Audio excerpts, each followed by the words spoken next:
I suppose it's probably true to say that the standard of excellence has been set up by white, middle-class, non-disabled men. And I'm talking about UK here. In England, those very same men have been governing the arts for quite a long time. So there's a number of glass ceilings to be smashed by women and by disabled people.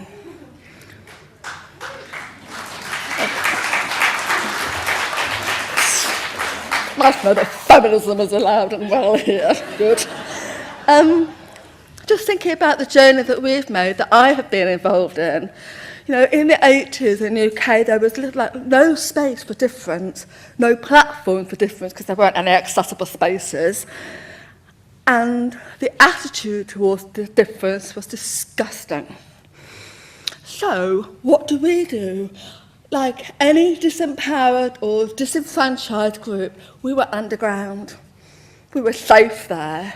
So we spent hours and hours and hours perfecting our art, supporting each other, assessing each other, judging each other, wrangling with each other, creating conflict because we wanted to be brilliant. And you need to remember also, we didn't have the training, we didn't have the education. We were coming from real grassroots desire, absolute desire, and belief in our right to be performers, painters or whatever, and also in our commitment that if we were going to be good, we were going to be better than good. That's not very good grammar, but you know what I mean. Which brings me back to the importance of the social model of disability. It's absolutely fundamental. It's absolutely fundamental that we agree it's out there that stops us from engaging. It's the attitudes that stop us from engaging. It's lack of interpreters, lack of ramps, lack of stuff. You know, I am deaf and I have high expectations of what I should be allowed to access. The social model places us absolutely at the forefront. And for us, it's created a fantastic framework so that we can rebrand ourselves in our pursuit into the arts world as valid artists. You know, all those years ago, only we had our own deaf, disabled people to be role models and critics. But, you know, that whole sort of, I don't know, I suppose it's like a safety network. And I loved it, and I still do love it. But I think also our fight for acceptance in the wider world really gave us that grit, that determination, and that power in a way, because only we can create the art that we create. With knobs on, absolutely. So, over the time, slowly, we started to venture out into the big world. And that is where we are now. But the arts, I mean, it's a bloody awful profession, really. I mean, all of us, as audience members, we're critics, we judge, we assess, we're all involved in having an opinion. Of course we are. So I have so much respect for my fellow actors that put themselves on that front line. Oh my God, when I'm directing them, we really work through making sure that everyone has thick skin to really deal with some of the really harsh, inappropriate attacks audiences might make on people's physicalities, their difference of speech patterns, or their difference of communication styles. I've always been interested, I mean, I haven't got an answer to this, but okay, let's take a play. And in that play, there is a character who is a wheelchair user. Yeah? So we've got a wheelchair user. Play's not necessarily about lots of issues around disability, but there's a wheelchair user. At the end of the play, the cast come forward, the audience clap. It's been a fantastic play, they clap. Then the character in the wheelchair stands up, takes his bow, and the audience go, yes, oh my God, how fantastic. fantastic was that? That's one scenario. Second scenario, same thing, same play, actor in a wheelchair. They all come forward, they take their bow, all to the clap, it's been fantastic. The person in the wheelchair doesn't get out. Oh my God, they're a real live wheelchair user. Oh.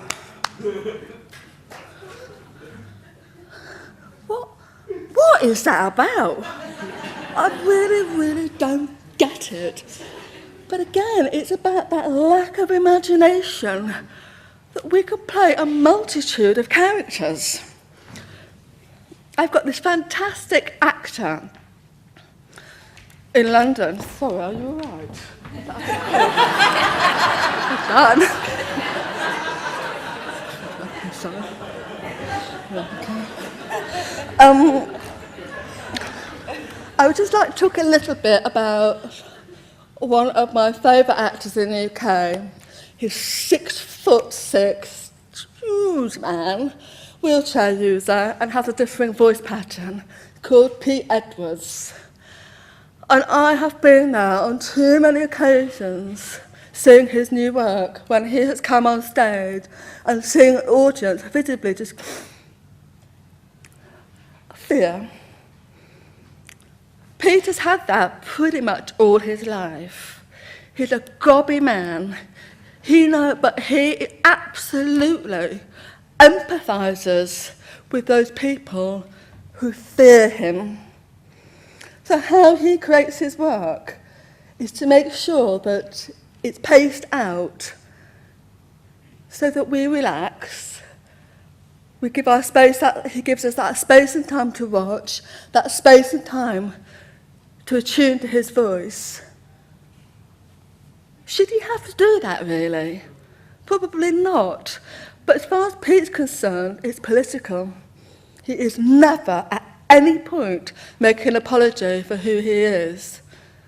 What he does is say, I'm an artist, and his artistic endeavour is through his speech, and his voice might be his spoken voice, it might be pre-recorded, it might be up on PowerPoint words. He does the whole multimedia thing, but he's never drowned in that. It's all about him. And I just think that is quite an extraordinary way of working. Pete and I have had quite a lot of discussion about the difference between dance and theatre. You know, for me, I trained as a dancer, but then I grew. My upper half grew rather a lot, so no, dancing was sort of not going to happen for me. But it's interesting because dance, as far as I'm concerned, is full of body fascists. And I was doing some disability equality training ages ago with one of the Royal Ballets in England. I better not mention which one. But the main choreographer was like, oh, but Jenny, how am I going to do a swan lake with people in chairs? It's going to ruin my image of what they do, whatever it's called. And I said, yeah, I get your point, but you create a new swan lake. I mean, but people are not, she wasn't thinking, she just sees the body of work that they've always had will be the body of work that they will always have forever and ever. And what we're saying is, no, let's change it, reform it, adapt it, make something completely different, new, radical, and wow. And that is actually what I think the contemporary dance scene has done. They have really embodied that awareness of different physicalities and different points of gravity. Disabled dancers dance in a way that only they can dance, that cannot be replicated by anybody else. So they've created this fantastic, unique spin, that's a dancing word, isn't it? Unique spin on how contemporary dance has embraced it.